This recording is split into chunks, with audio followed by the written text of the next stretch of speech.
Hi friends, welcome to our channel. இன்னைக்கு நம்ம பார்க்க போறது சூப்பரான ஒரு கேக் ரெசிபி தான். வாங்க வீடியோக்குள்ள போலாம். நான் வந்து ஒரு மிக்சிங் பவுல் எடுத்துர்க்கேன். இந்த மாதிரி உங்ககிட்ட விப்பர் இருந்ததுனா அதை எடுத்துக்கோங்க. அப்படி இல்லனா எலக்ட்ரிக் பீட்டர் கூட நீங்க எடுத்துக்கலாம். நான் இன்னைக்கு இதில தான் சேர்ப்பறேன். இதுக்கு அளவுகள் பாத்தீங்கன்னா மைதா, கோகோ பவுடர், வினிகர், தயிர், பேக்கிங் சோடா, பேக்கிங் பவுடர், பால் இதெல்லாம் எடுத்துர்க்கேன். இதோட அளவுகள் எல்லாமே நான் டிஸ்கிரிப்ஷன் பாக்ஸில் கொடுக்குறேன், செக் பண்ணிக்கோங்க. இன்றைக்கி நாம் பண்ண போகிறது முட்டை இல்லாத கேக்கு. ஃபஸ்ட்டு பாலில் வினிகர் ஆட் பண்ணிக்கலாம். உங்ககிட்ட வினிகர் இருந்தால் வினிகர் ஆட் பண்ணிக்கோங்க. அப்படி இல்லைனாக்கா லெமன் ஜூஸ் கொஞ்சமாக ஆட் பண்ணிக்கோங்க. பாலில் வினிகர் சேர்த்ததுக்கப்புறமா ஓரமாக கொஞ்சம் நேரம் அதை வச்சிடலாம். இப்போ ஃபஸ்ட்டு மிக்சிங் பவுலில் தயிர் சேர்த்துக்கலாம்.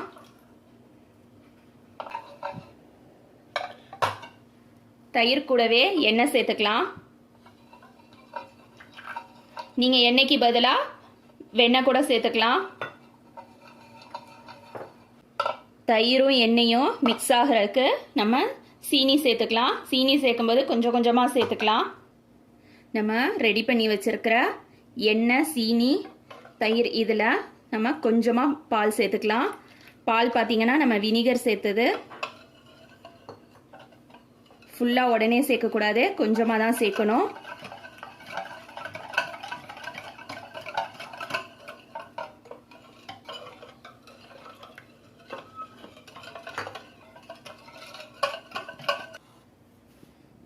இப்போது நான் வேறு ஒரு மிக்சிங் பவுல் எடுத்திருக்கேன். அதில் ஸ்ட்ரெயினர் வச்சுட்டு நம்ம எடுத்து வச்சிருக்க மைதா சேர்த்துக்கலாம். அது கூடவே கோகோ பவுடர் சேர்த்துக்கலாம். பேக்கிங் பவுடர் சேர்த்துக்கலாம். பேக்கிங் சோடா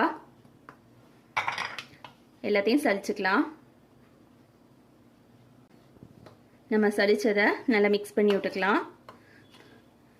மிக்ஸ் பண்ணிவிட்டு நாம் ரெடி பண்ணி வச்சிருக்கிற இந்த எண்ணெய் மிக்சரில் போட்டுடலாம். கொஞ்சம் கொஞ்சமாக தான் சேர்க்கணும்.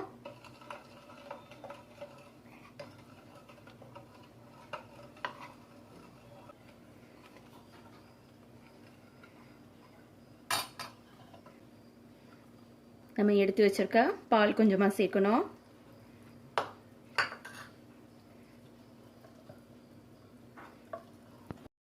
மீதி இருக்க மாவு எல்லாத்தையும் போட்டுடலாம்.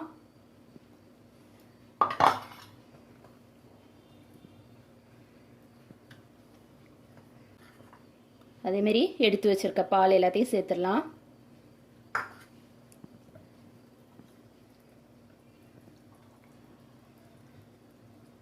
மாவு சேர்த்ததுக்கு அப்புறமா நல்லா இந்த மாதிரி மிக்ஸ் பண்ணிக்கணும்.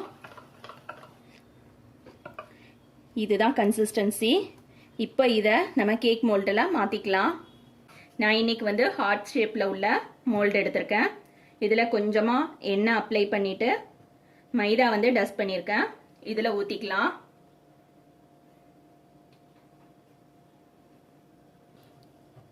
கேக் மாவு வந்து ஊற்றியாச்சு. டேப் பண்ணிட்டேன். இப்போது ப்ரீஹீட் பண்ணியிருக்க அவனில் வச்சு எடுத்துகிட்டு வரேன். நம்மளோட கேக் வந்து பேக் ஆகிட்டு இருக்க நேரத்தில் நம்ம வந்து சாக்லேட் கனாஷ் ரெடி பண்ணிக்கலாம். சாக்லேட் கனாஷ் ரெடி பண்ணுறதுக்கு இந்த மாதிரி டார்க் சாக்லேட் வாங்கியிருக்கேன். அதை வந்து அவன் ப்ரூஃப் பவுலில் மெல்ட் பண்ணிக்கலாம். மெல்ட் பண்ணிவிட்டு விப்பிங் க்ரீம், இந்த மாதிரி ஏதாவது ஒரு கம்பெனி விப்பிங் க்ரீம் எடுத்துக்கலாம். விப்பிங் க்ரீம் வந்து ரூம் டெம்பரேச்சரில் கொண்டுட்டு வந்துட்டு நம்ம ஆட் பண்ணணும். ஃபஸ்ட்டு நான் இதை வந்து மெல்ட் பண்ணிவிட்டு இதை ஆட் பண்ணியே காட்டுறேன். இப்போ பார்த்தீங்கன்னா நான் அவனில் வச்சு எடுத்துகிட்டு வந்துட்டேன். இதில் கொஞ்சமாக நான் விப்பிங் க்ரீம் சேர்த்துருக்கேன். இதோட அளவுகளும் நான் டிஸ்கிரிப்ஷன் பாக்ஸில் கொடுக்குறேன், செக் பண்ணிக்கோங்க. விப்பிங் க்ரீம் சேர்க்கும்போது ரூம் டெம்பரேச்சரில் தான் சேர்க்கணும். இது கொஞ்சம் நேரத்திலே பார்த்தீங்கன்னா அப்படியே ஃபுல்லாக கெட்டி ஆகிடும். இதை ஒரு ஓரமாக வச்சுக்கலாம். சாக்லேட் கேக் பார்த்தீங்கன்னா நல்லா வெந்துருச்சு. நம்ம வந்து டீமோல்ட் பண்ணிக்கலாம். நல்ல ஸ்பாஞ்சியாக இருக்குது, ஆறிடுச்சு. இப்போ இதை வந்து நம்ம லேயர் பண்ணிக்கலாம். இப்போ பார்த்தீங்கன்னா கேக்கில் மேல் போர்ஷன் கட் பண்ணி எடுத்துட்டேன். அதே மாதிரி ஒரு லேயர் வந்து கட் பண்ணி எடுத்துட்டுக்கேன். இந்த மாதிரி 2 போர்ஷனா கட் பண்ணி எடுத்தாச்சு. இப்போ இதை வச்சுட்டு இதுல நம்ம சுகர் சிரப் வந்து கொஞ்சமா தேய்ச்சிக்கலாம்.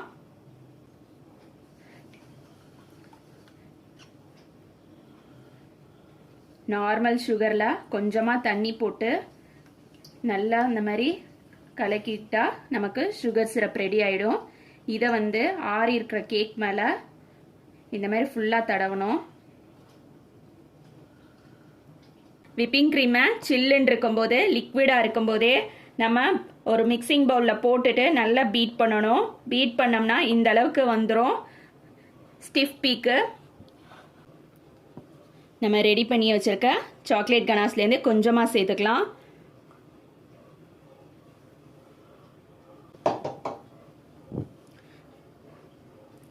இதோட இதை நல்லா மிக்ஸ் பண்ணணும்.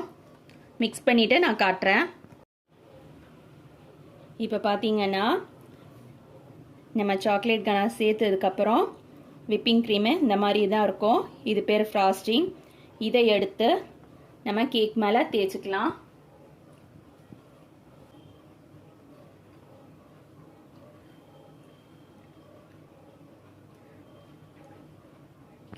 இந்த மாதிரி ஃபுல்லா கேக் மேல இந்த மாதிரி ஃபுல்லா தடவணும். ஃபுல்லா தடவிட்டு நான் காட்டுறேன். இப்போ பார்த்தீங்கன்னா நம்ம ஃப்ராஸ்டிங் பண்ணியாச்சு. அதுக்கு மேல அடுத்த லேயர் கேக் வச்சாச்சு. இப்போ இதுக்கு மேல நம்ம அந்த சுகர் சிரப்பை பிரஷ் பண்ணிக்கலாம். இப்போ இதுக்கு மேல மீதி இருக்கிற இந்த ஃப்ராஸ்டிங்கை அப்ளை பண்ணிடலாம். நான் ஃபுல்லா அப்ளை பண்ணிட்டு காட்டுறேன்.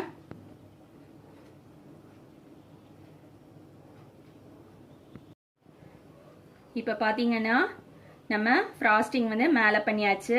இது செட் ஆகுறதுக்கு ஃப்ரிட்ஜில் 1/2 மணி நேரம் வைக்கணும். 1/2 மணி நேரம் வச்சுட்டு அதுக்கப்புறமா எடுத்து காட்டுறேன். இப்போ நம்மளோட சாக்லேட் கேக் வந்து ரெடி ஆயிடுச்சு, செட் ஆயிடுச்சு ஃப்ரிட்ஜில் வச்சு. இப்போ நம்ம எடுத்து வச்சிருக்கிற சாக்லேட் கனாஷை இதுக்கு மேலே ஊற்றிடலாம். இந்த மாதிரி ஒரு ஸ்பேட்லா வச்சுட்டு ஃபுல்லாக ஸ்ப்ரெட் பண்ணி விட்டுறலாம்.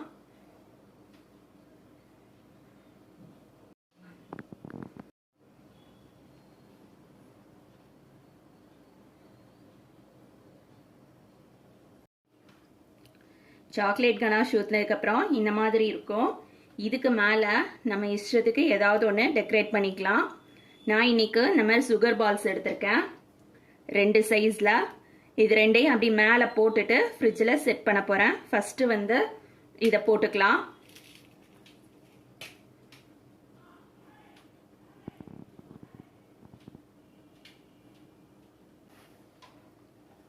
இப்போ பெரிய பால்ஸ் வந்து ஓரத்தில் டெக்கரேட் பண்ணிட்டேன். சின்ன பால்ஸை வந்து நடுவில் ஜஸ்ட் இப்படி ஸ்ப்ரிங்கிள் பண்ண போகிறேன்.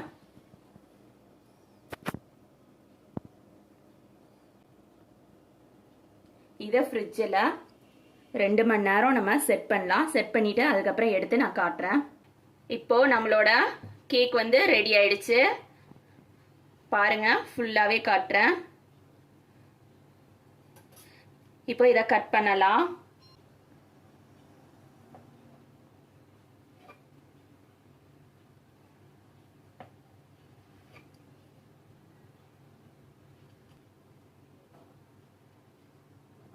கேக் பாருங்க எவ்வளோ சூப்பராக வந்திருக்குன்னு சொல்லிட்டு இதை ஒரு சர்விங் பிளேட்டில் மாற்றிடலாம்.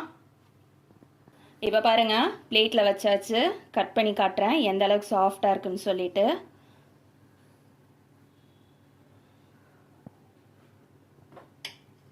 சூப்பராக இருக்கு. இதே மாதிரி நீங்களும் உங்கள் வீட்டில் செஞ்சு பாருங்கள். தேங்க்ஸ் ஃபார் வாட்சிங்.